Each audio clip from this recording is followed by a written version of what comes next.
Hey, what's happening? This is Jason Ferrier. Good morning. I'm with Kiger Realty and welcome to my live stream. This is the Redfin update. I do this every week. I'm connecting to Instagram. So give me 1 second right now. Great. All right, we're on. So, hey, welcome to my live stream. This is my weekly Redfin update. I do this every week when Redfin releases their weekly housing data.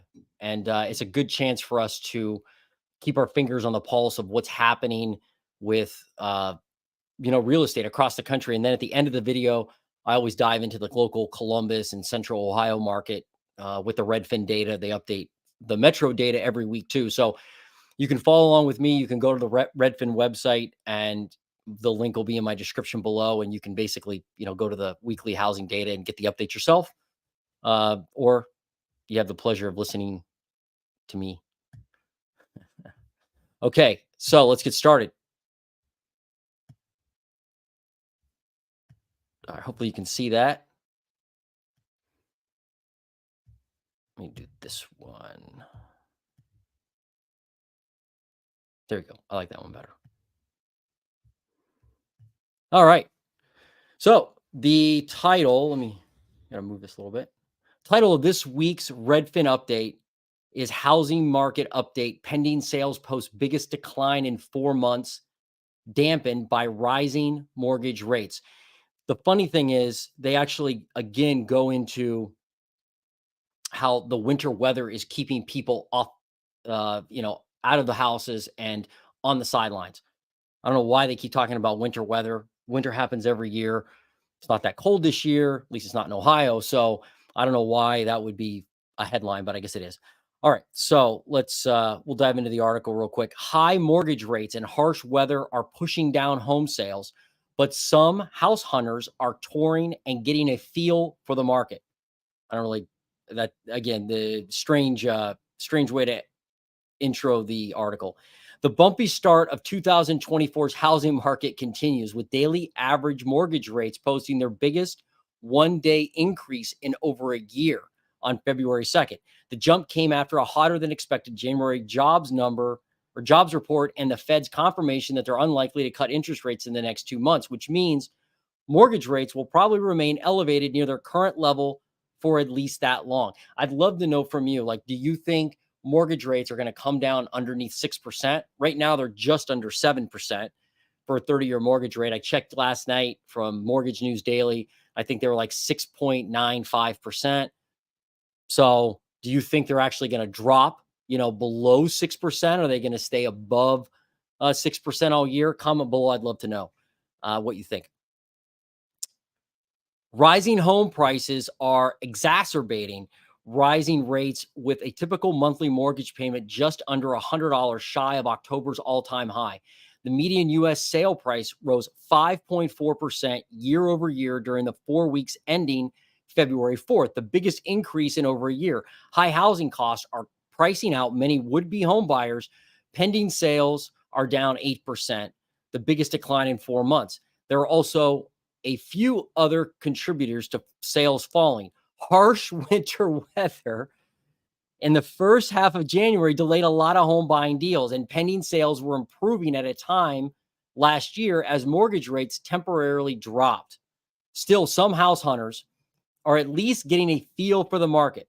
Redfin's Home Buyer Demand Index, a seasonally adjusted measure of requests for tours and other buying services from Redfin agents, has steadily risen since mid-January, and a separate measure of home tours shows that they've increased 16% since the start of the year, compared with a 10% rise this time last year. Some sellers are jumping in too, with new listings up 7% year over year. So they're basically saying, a lot of this is them just trying to sugarcoat the fact that the market is completely frozen. Like, there's not a lot of transactions happening right now. We'll look at that in a second with the data.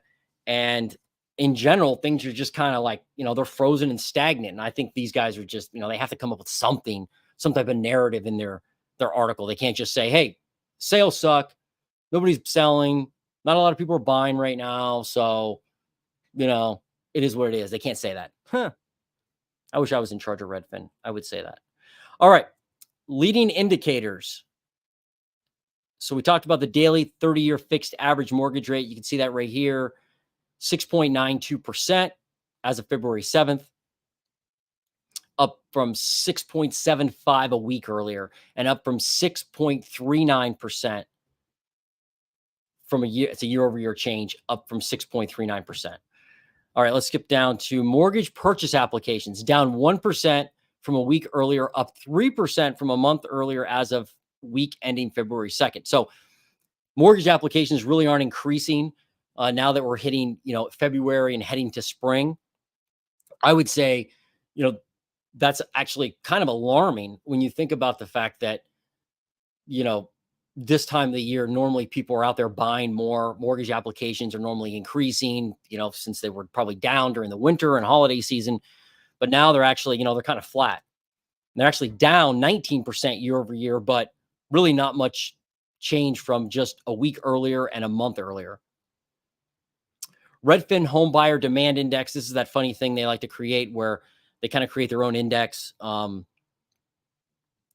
It's up slightly from a week earlier, but down 7% from a month earlier and down 14% year over year.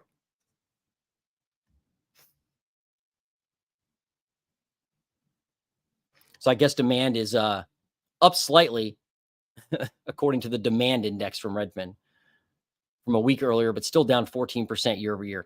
Google searches for homes down 2% from a month earlier and down 16% year over year. So people aren't searching for homes as much online. Comment below. I'd love to know what you think about the demand in the United States or in your, maybe just in your neck of the woods with housing. Like, are people still talking about the real estate market like they were last year and the year before? It doesn't seem like it. It seems like it's kind of like out of style, like a little bit compared to where it was just a couple years ago, certainly. Touring activity up 16% from the start of the year. At this time last year, it was up 10% from the start of the year. They're kind of hanging on to this narrative here that, okay, touring activity, the number of people actually looking at homes is up 16% since the start of the year. And it's up, I guess, 6% compared to 2023. All right, median sale price, $361,498. That's up 5.4% from last year. Biggest increase since October of 2022. Obviously, this is up, but we'll look at the graphs in a second to visualize the data. And I mean, it's up, no doubt, compared to last year. But what you're going to see is the fact that the trajectory doesn't appear like it's going to go over 2023 this year. It's going to have to go up a lot, and it's going to have to go up quickly in the next couple months for that to happen. So I think we're going to actually slide underneath 2023 for a while. I suspect the median price will increase as the year goes on, and especially if interest rates drop. I think the median price will increase. Median asking price, $395,949 nationally, up 7% year over year. Biggest increase since September of 2022.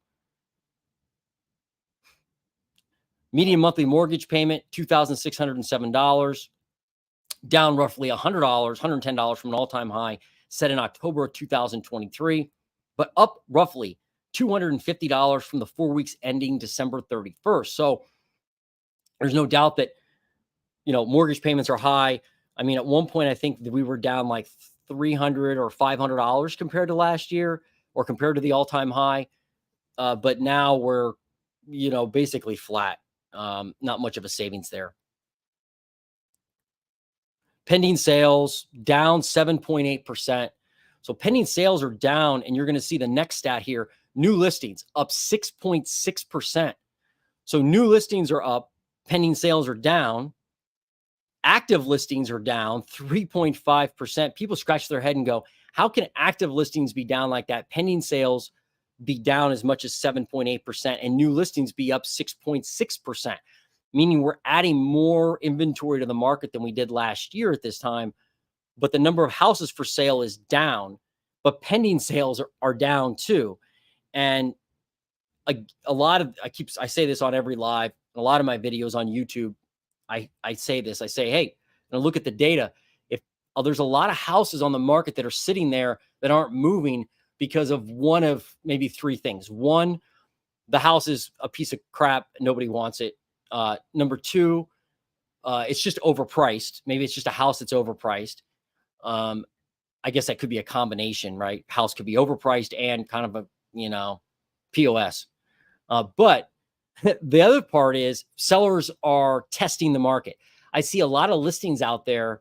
I even see them. I live in Granville. I see a lot of listings in Granville that pop up that don't move. They just rot on the market for several months, and then they just are canceled or off market, because my guess is the seller wanted, didn't necessarily want to sell that badly, but thought, hey, I'll test the market. Maybe they decided not to sell last year or the year before, so they think, man, I may have missed the wave. Now it's time for me to, list my house and test the market. So their house could be 600 grand or supposed to be 600 grand, but they listed at 690 or 680 or 670 and think, hey, I can always come down in price. Horrible strategy. Like, you got to list the house to make it marketable, and the market will dictate where it goes from there. But if you just decide, hey, I'm going to, test the market, I think a lot of people are doing that. And that's why the active listings are down, but new listings are up and pending sales are down. I think there's just people out there testing the market, overpriced houses that nobody wants. The good houses in good neighborhoods that are priced right, those are moving. I can tell you from firsthand experience helping buyers in this market, those are moving. Months of supply, 4.2 months. That's unchanged year over year. 4 to 5 months of supply is considered balanced, with lower number indicating a seller's market condition. So they're saying is right now it's balanced. So do you think the market's balanced? I'd love to know. I don't think it's balanced. Share of homes off market in 2 weeks, 33%, up from 32%. So they're obviously moving faster homes. Median days on market, 48, down 2 days. Again, shows that houses are moving faster in general when they're priced right and they're homes that people want. Share of homes sold above list price, 22.4%, up from 20%. And share of homes with price drops, 5.5%, up 1 point. So people are discounting their homes, but this is the number of homes with price drops has actually dropped in the past several months. Average sale to list price ratio, 98.2%, up 0.5 point. So the average sale to list price, sellers are basically getting almost what they're asking every time for a house. All right, let's look at some of these other leading indicators around the country. So median sale price, Miami, these are the metros with the most year-over-year increase. Anaheim and Miami are on this list every week. I know a couple of people that own property in Miami and in the area, South Florida, and good for them. I mean, I thought the market down there would nosedive at some point, with the hurricanes they've had and the prices going up the way they have, but it hasn't. And Miami's hot as can be, 13.4% increase. Anaheim, they're on the list every month, every week too, 13.4%. There must be a serious constrained inventory in Anaheim. Detroit, Motor City, 13.3% increase in the median sale price. Warren, Michigan, another Michigan city, 12.1%. Maybe they won the national championship. And so now everybody has to move to Michigan or buy a house in Michigan. I doubt it, but you never know. Chicago, 11.3% increase in median sale price. All right, who's declining? 2 places declining. And no surprise, they're in Texas. Everything's bigger in Texas, folks, including the median sale price drop.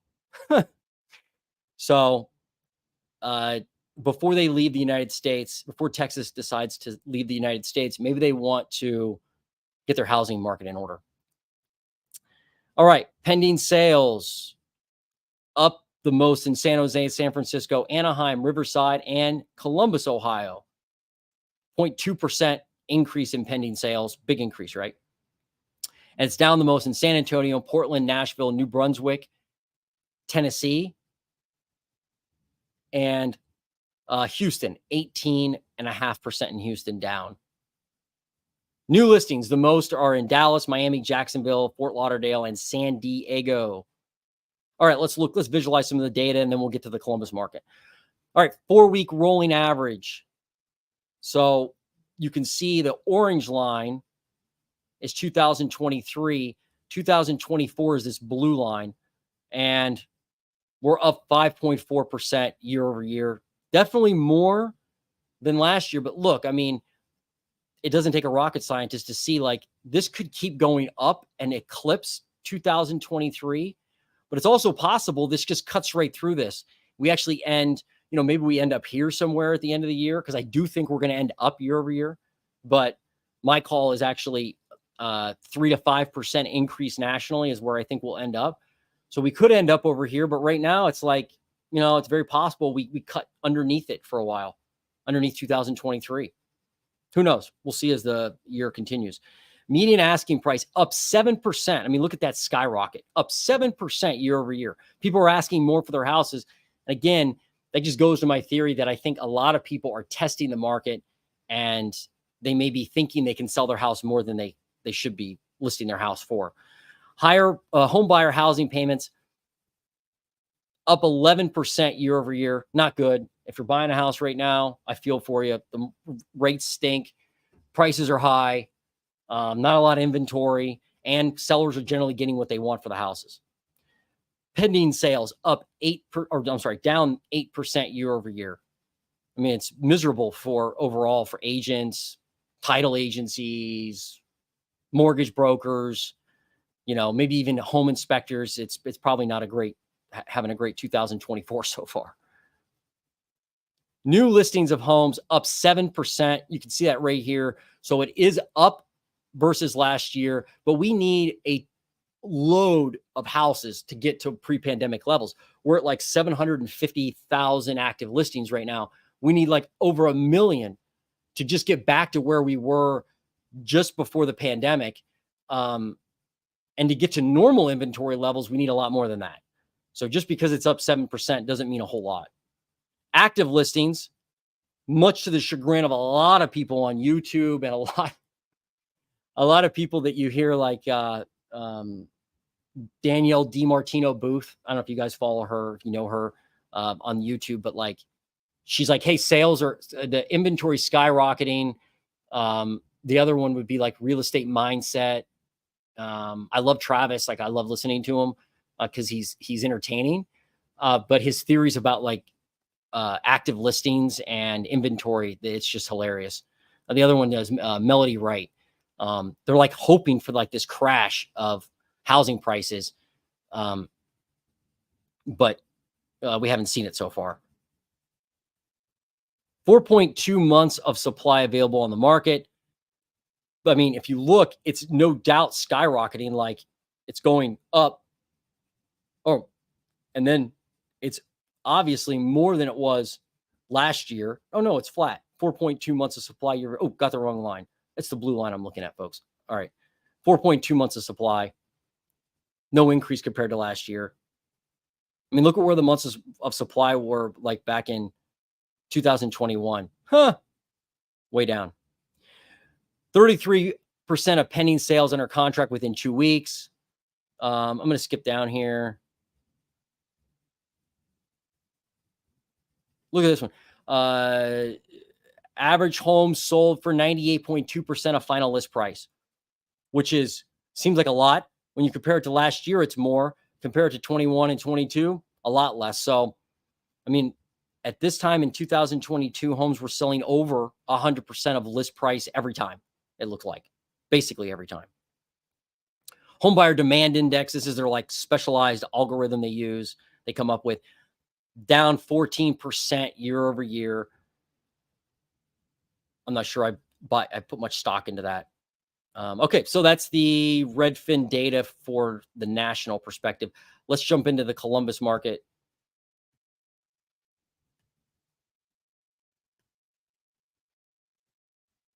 So again, you can go to this data anytime you want. Let me actually expand this. So you can go to this Redfin weekly housing data update all the anytime you want and type in. You can actually go into the metro level or the county level, and you can look at a 4-week rolling average or a 12-week rolling average. Redfin uses a 4-week rolling average on the national update that they put out every week. So that's why I'm using the 4-week rolling average here. I like to take out 21 and 22 just to clean up the graph a little bit. All right. So let's look at, and this is for the Columbus market. Oops, nope. I got to put the Columbus market in. Columbus. All right. So this is for Columbus, Ohio, which is basically central Ohio.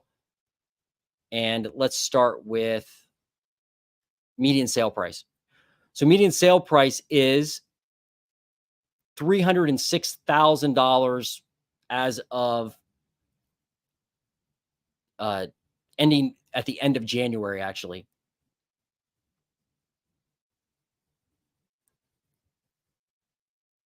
And that's up 9% year over year. We're at 307,000 on the last update.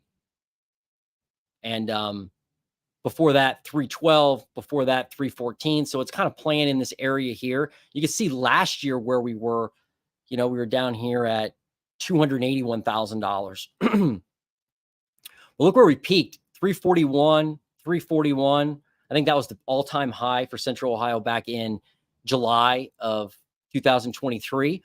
I mean, this is going to have to really skyrocket up in order to beat 2023. And the question is there enough inventory? Is there enough activity in the market? If you're an agent and you happen to be watching this later or now, I'd love to know from you. Do you think the activity will pick up to the point that will eclipse last year in median sale price? Or are we going to come under that? And it stayed. I mean, if you look at Columbus, like it dipped obviously in the winter like it always does, but it ended the year up 7% year over year. So to see that again would be extraordinary. And if interest rates happen to drop this spring or this summer, it'll definitely go up.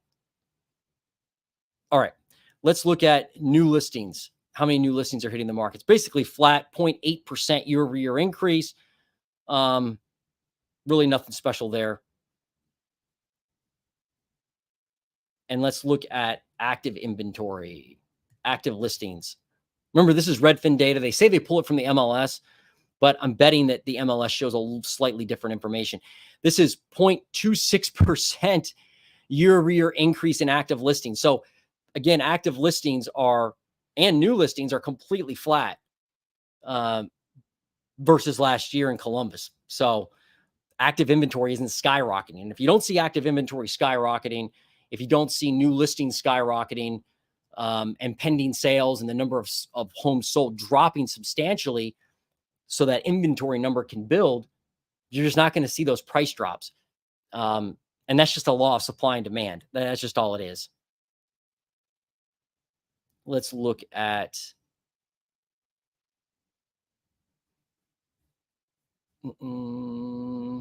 homes sold. Number of homes sold, 2.8% less than last year. If you're a title agent or a realtor or a real estate agent or a mortgage broker in Columbus, in Central Ohio right now, you're definitely suffering because you live on transactions, right? That's just how it operates. You get paid when the deal closes in all those roles pretty much. So because of that, and you're not selling as many houses right now, not as many transactions, everybody tied to that is going to hurt. And it'll be interesting to see how many agents stay with the business over the next year or so. And if you are an agent and you like what you're doing and you want to make a run at real estate, like it's something you really like doing, I would encourage you to stick with it, because I think we're going to have a lot of people drop out of the market and give up. A lot of agents that, sell like 1 or 2 houses a year, or, selling their part-time, or maybe they're like exclusive buyer agents or something like that. I mean, I think a lot of those folks are going to, quite frankly, starve and need new jobs and need income. And so because of that, the people that remain will probably be ahead of the game. So now's the time to ramp up your marketing. Now's the time to get engaged with clients, I think, and help people, because there are still buyers out there and people that need help. Anyway, so homes sold down, transactions down, not good if you're an agent or in the business. Let's look at, we look at this, price drops. So price drops down 0.3%. Active listings with price drops 4.8%, meaning, and this is just for this 4 weeks. My suspicion is if you look at the MLS and you look at all the houses that have price drops, it's a lot more than 4.8%. This is just over the last rolling 4 weeks. And it's lower than it was last year. It's going up. The trajectory is going up, but I don't put a lot of stock into this unless it's like a really high number. Let's look at months of supply. More than last year, we're at 13.8 weeks, 13.8 weeks of supply. Last year at this time, we were about 12.8 weeks of supply. So we're 1 week more of supply. And again, it's, if you look at it, if I bring in 2021, it's going to be way down here. So 2021, we were at 8.5 weeks of supply about this time. And, people are just, my opinion is that people are keeping their house on the market longer. If it's overpriced, if it's in an area people don't want, if it needs a ton of work, like I've seen, there are houses on the market right now in this area that have been on the market for like a year. And they haven't changed price at all, if, just a little bit or at all. And some of them, or many of them, are like vacant and they need like structural work and they're just overpriced. So they have it priced to the point that you can't buy it and either flip it or even rent it and make any money, because it's just, they're over their skis with pricing. Okay. So that's the update today. Anyway, that's it. So, hey, I hope this helped you. I try to keep my finger on the pulse of what's happening with the local and national real estate market. I encourage you to subscribe to my channel and tune in to my videos. I post at least 2 videos a week, usually Tuesdays and Thursdays, about, the national and local market regarding real estate. And I also do a lot of like tours and, neighborhood profiles and things like that, to help folks that may be moving into Central Ohio. So anyway, I hope this helped. I encourage you to check out the Redfin data. I look at it all the time, and it's yeah, that's my update. Listen, thank you so much for joining me this morning. This is Jason Ferrier. We'll see you on the next video.